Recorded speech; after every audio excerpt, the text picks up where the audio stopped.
Isotonic solutions ఏంటంటే వాటికి same osmotic pressure ఉంటాయి, వాటిని ఐసోఆస్మాటిక్ అంటారు.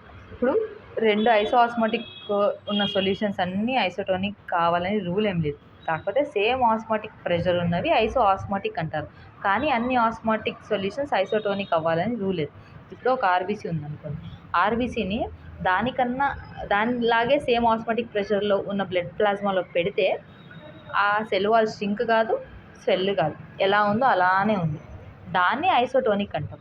ఇప్పుడు ఒక సొల్యూషన్ ఆర్బీసీ ఉంది, ఆర్బీసీని సేమ్ ఆస్మాటిక్ ప్రెషర్ ఉన్న ప్లాస్మాతో పెడితే అది స్ట్రింక్ కాదు, స్వెల్ కాదు, అప్పుడు ఆ సొల్యూషన్ ఐసోటోనిక్ అంటారు. Isotonic solutions are solutions having same osmotic pressure same ఉన్న వాటిని ఆస్మాటిక్ అంటారు. కానీ అన్ని ఆస్మాటిక్ ఐసోటోనిక్ సొల్యూషన్స్ కావు. ఈ 2 రివర్సింగ్ పాయింట్స్ గుర్తుపెట్టుకోండి, చాలా కేర్ఫుల్గా అబ్జర్వ్ చేయండి. ఇది నేను రాసుకున్నది, మీకు హెల్ప్ కావచ్చు. ఇప్పుడు ఒక సొల్యూషన్ ఉంది, దాన్ని హైపోటోనిక్ సొల్యూషన్లో పెట్టాము, అంటే దానికన్నా తక్కువ కాన్సన్ట్రేషన్ ఉన్న సొల్యూషన్లో పెడితే ఏమైందంటే ఈ లోపలున్న సెల్లులోకి బయట సెల్ వచ్చేస్తుంది. సో ఆటోమేటిక్గా స్వెల్ అయిపోతుంది అనమాట. అప్పుడు బీపీ తగ్గిపోతుంది. ఇది హైపోటోనిక్ సొల్యూషన్తో ఒక సొల్యూషన్ ఇవ్వడం. ఇప్పుడు బాగా వేడిగా ఉన్న ఒక గిన్నెలోకి బయట చుట్టూ ఏమైనా పెట్టామనుకోండి, ఈ కూల్నెస్ లోపలికి స్ప్రెడ్ అవుతుంది, సో స్వెల్ అయిపోతుంది, దానివల్ల బీపీ తగ్గుతుంది. అదే ఒక సొల్యూషన్ని దానికన్నా ఎక్కువ కాన్సన్ట్రేషన్లో పెట్టామనుకోండి స్ట్రింక్ అయిపోతుంది. ఎగ్జాంపుల్ హాట్ వాటర్, ఇప్పుడు ప్లాస్టిక్ బాటిల్లోకి హాట్ వాటర్ పోసామనుకోండి స్ట్రింక్ అయిపోతుంది, దానికన్నా వేడి ఉన్నది తట్టుకోలేదు, అది ప్లాస్మోలైసిస్ అయ్యి సెల్ చచ్చిపోతుంది. దీనివల్ల బీపీ పెరిగి కార్డియోజెనిక్ షాక్ అయ్యి హైపోవాల్మిక్ షాక్ అంటారు దీన్ని.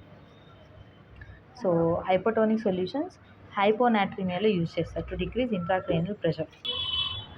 సో ఆర్బీసీని దానికన్నా తక్కువ పెట్టద్దు, ఎక్కువ పెట్టద్దు, సేమ్ కాన్సన్ట్రేషన్ ఉన్న ఒక బ్లడ్ ప్లాస్మాతో పెడితే మాత్రమే అది ఐసోటోనిక్ అంటారు.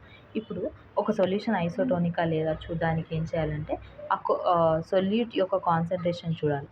ఆ సొల్యూట్ యొక్క కాన్సన్ట్రేషన్ ఎలా ఉండాలంటే it should retain the normal shape and size of the erythrocytes. Next ophthalmic and parenteral solutions need adjustment to isoosmoticity and isotonicity. Both parenteral and overall అవసరం లేదు, పేరెంట్రల్ ఆప్థమాలజీ సొల్యూషన్స్లో రెండిట్లో adjustment కావాలి.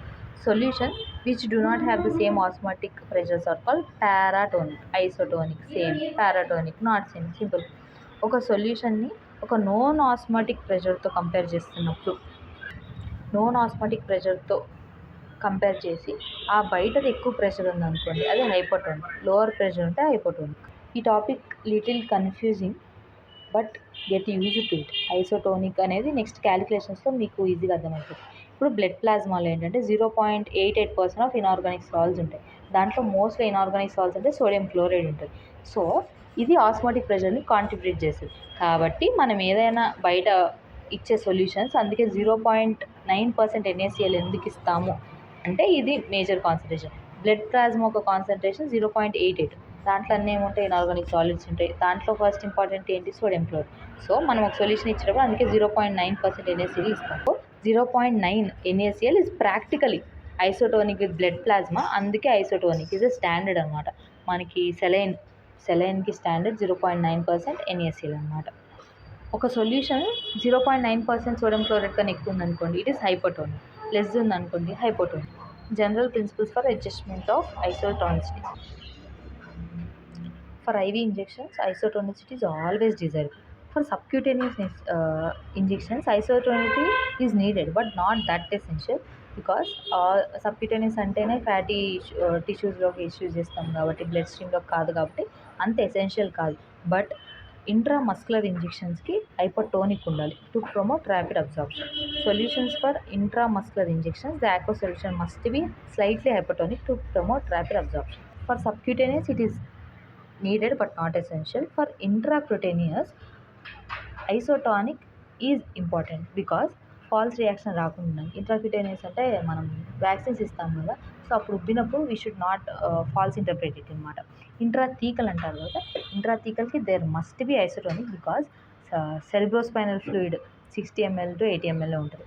Isotonic లేదనుకోండి ఒక small amount can disturb your brain and may cause vomiting side effects. So paratonic అంటే ఏంటంటే same osmotic pressure లేనివి పొరపాటుని ఇచ్చామనుకోండి 60 to 80 ml నాశనం.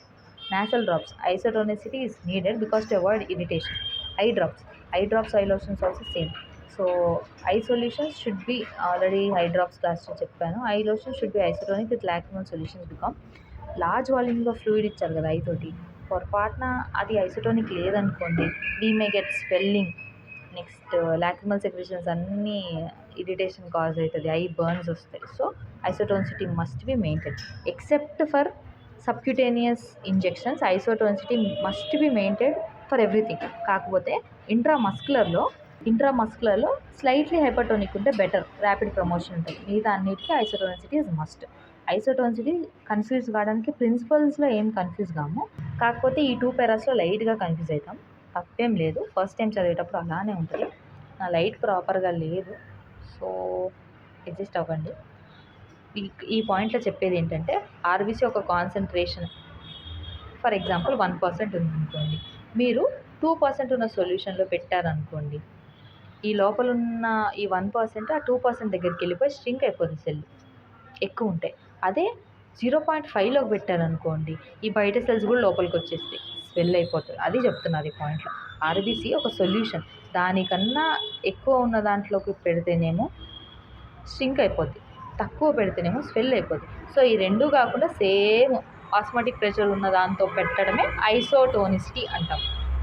ఐసోటోనిక్ అంటే సేమ్ ఆస్మాటిక్ ప్రెషర్ ఉండడం, కానీ సేమ్ ఆస్మాటిక్ ప్రెషర్ ఉన్నవన్నీ ఐసోటోనిక్ కాదు.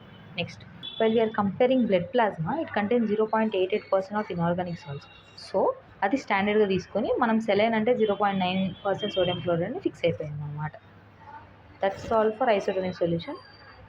Next class will be based on calculations on isotonic solutions.